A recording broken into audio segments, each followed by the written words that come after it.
दोस्तों, मैं इस्लाहुल हसन आज सोशल मीडिया प्लेटफॉर्म पर आप सभी को शिक्षा की अहमियत बताने के लिए हाजिर हुआ हूँ। प्यारे दोस्तों, जैसे कि हम सभी जानते हैं कि एक आदमी को आम जिंदगी गुजारने के लिए रोटी, कपड़ा और मकान के अलावा अगर सबसे ज़्यादा किसी चीज़ की ज़रूरत होती है तो वो होती है शिक्षा, यानी कि तालीम। आप जानते हैं कि ये इल्म की दौलत, ये तालीम की दौलत दुनिया की बाकी सारी दौलतों पर हावी होती है।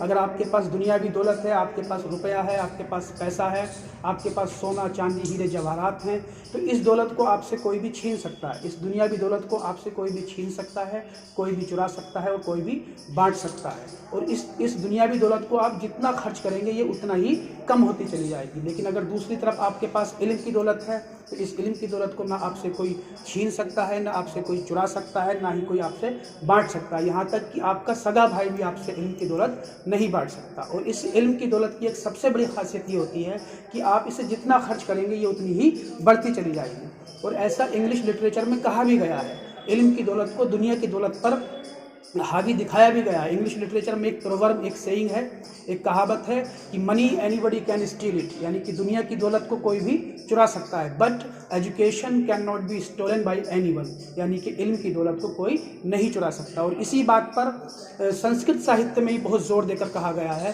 कि इल्म की दौलत और दुनिया की दौलत में ज़मीन आसमान का फ़र्क होता है। संस्कृत में एक प्रोवर्ब है, एक कहावत है, ना चोर हार्यम, ना चोर चुरा सकता है, ना चा राज हार्यम और ना राजा छीन सकता है, ना भ्रात भाज्यम, ना भाई बांट सकता है, ना चा भारकारी और ना ही इसमें वजन होता है। व्यय कृत्य वर्धते एवं नित्यम, और जितना आप इसको खर्च करेंगे उतना ही ये बढ़ती चली जाएगी। इसलिए विद्या धनम सर्व धर्म प्रधानम, इसलिए जो इल्म का धन है, जो इल्म की दौलत है, वो दुनिया के सभी दौलतों पर हावी है और बड़ी है।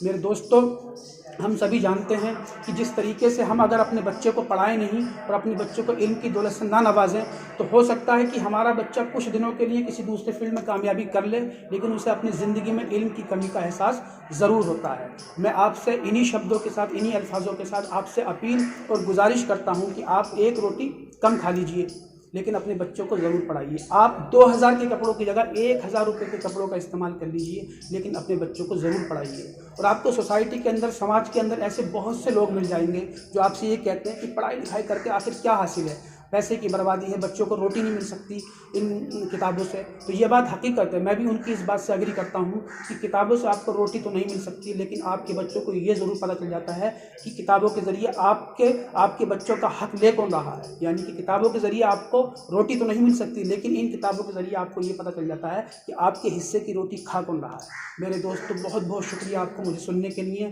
Thank you very much. Be happy, be positive and God bless you.